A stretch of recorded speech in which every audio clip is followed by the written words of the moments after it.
యాదాద్రి భువనగిరి జిల్లా సంస్థ నారాయణపురం మండలంలోని డాకు తాండా, రాధానగర్ తాండా, పోర్లగడ్డ తాండాలో ఉదయం మార్నింగ్ వాక్ చేసుకుంటూ తండావాసులు ఎదుర్కొంటున్న సమస్యలను అడిగి తెలుసుకున్నారు. మునుగోడు శాసనసభ్యులు కోమటిరెడ్డి రాజగోపాల్ రెడ్డి ప్రధానంగా తండాలలో నెలకొని ఉన్న భూ సమస్యలు, అర్హులైన నిరుపేదలకు ఇందిరమ్మ ఇండ్ల మంజూరు, దశాబ్దాలుగా పెండింగ్ లో ఉన్న పింఛన్లు, రోడ్ నెట్వర్క్ సమస్యలు గౌరవ ఎమ్మెల్యే దృష్టికి తీసుకువచ్చారు తండావాసులు.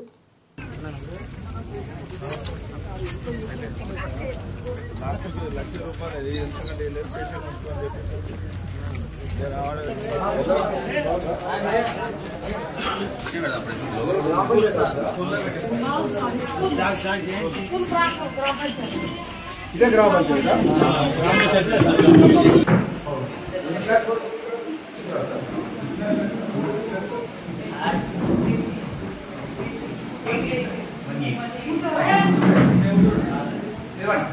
సార్ నమస్తే చెప్పండి. కుమార్ సార్ చెప్పండి.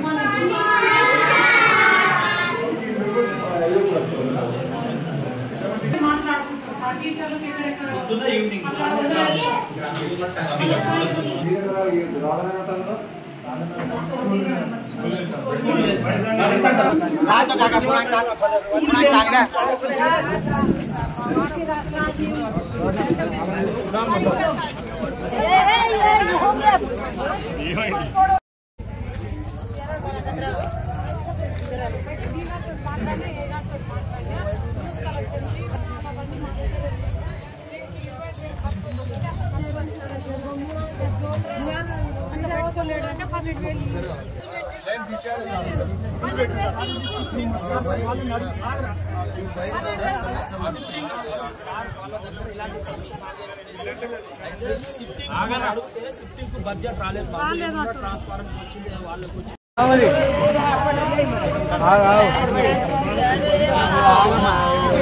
అశోక్ ఎంత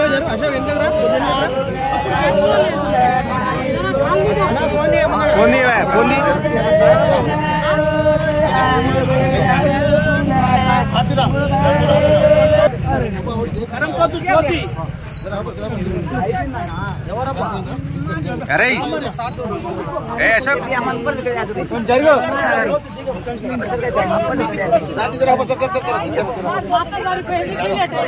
ఇక్కడ చూడు. Okay sir. చాయ్ తాగని కోసం ప్రచారం మంచిగా చేస్తాడు, మీకోసం మీ గురించి మంచి ప్రచారం చేస్తాడు. చాయ్ తాగి పెద్ద మంచిగా ఫోటో ఓకే సార్. కొర్రా సుజాత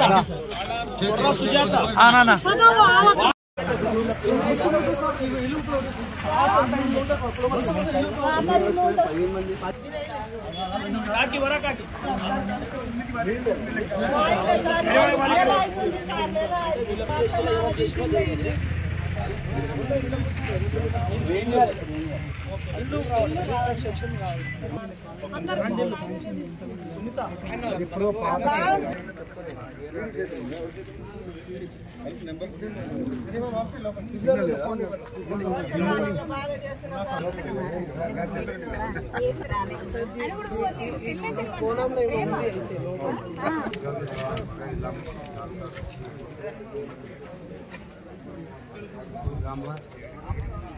నాకు ఫోన్ చేయమన్నా.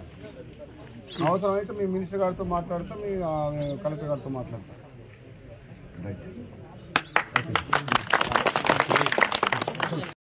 ఇప్పుడు తల్లిదండ్రులు ఇలా చేతనైతే లేదు, వీళ్ళు లేపలేరు, నేను బాత్రూమ్ తీసుకుపోవాలంటే ఇటువంటి వాళ్ళకి ఏమవుతుందంటే మీరు ఒక లిస్ట్ తయారు చేయండి.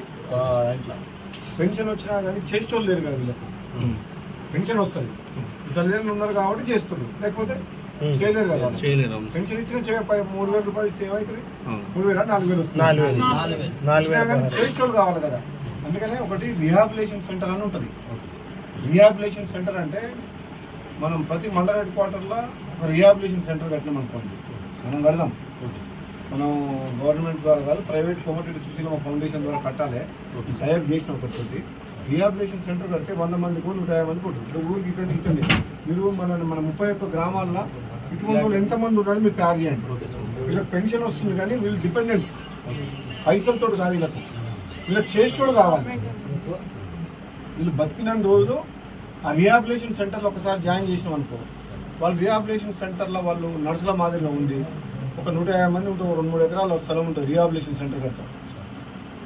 మీరు ఇటువంటి లైఫ్ లాంగ్ ఏంటంటే బతికిన రోజులు అన్నీ ఉంటారు. వాళ్ళు అన్నం తినిపిస్తారు, ఎక్సర్సైజ్ చేపిస్తారు, వాకింగ్ చేపిస్తారు, చేస్తారు. సో మీరు ఒకటి నాకు లిస్ట్ తయారు చేయండి. 31 గ్రామ పంచాయతీ జీపీ వైజ్గా 31 గ్రామ పంచాయతీ ఇటువంటి వాళ్ళు ఎంతమంది ఉన్నారు. అట్లా ప్రతి మండలం హెడ్ క్వార్టర్లో ఒక రీహాబిలిటేషన్ సెంటర్ కడితే దానికి మనకు పర్మనెంట్ సొల్యూషన్. వీళ్ళు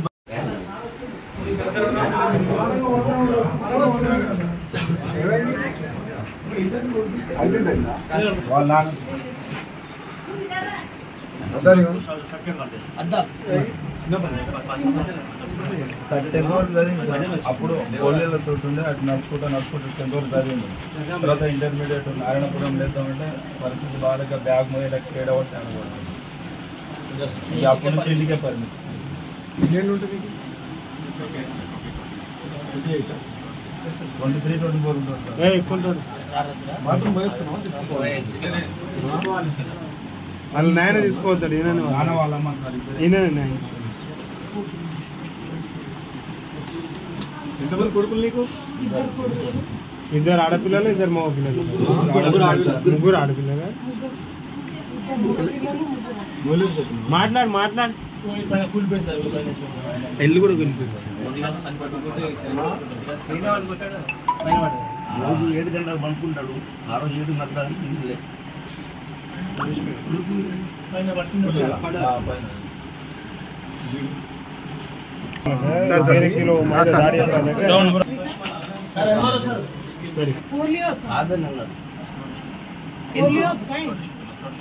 ఎంతగా బాగానే చెప్తున్నా. ఎంతగా బాగానే చెప్తున్నా. స్టడీ బాగానే ఉంటుంది sir. Second year first year article వచ్చింది. ఇప్పుడు నేను బ్యాటరీ కావాలి, బ్యాటరీ వెహికల్ ఒకటి కావాలి. నువ్వు నడపగలుగుతావు?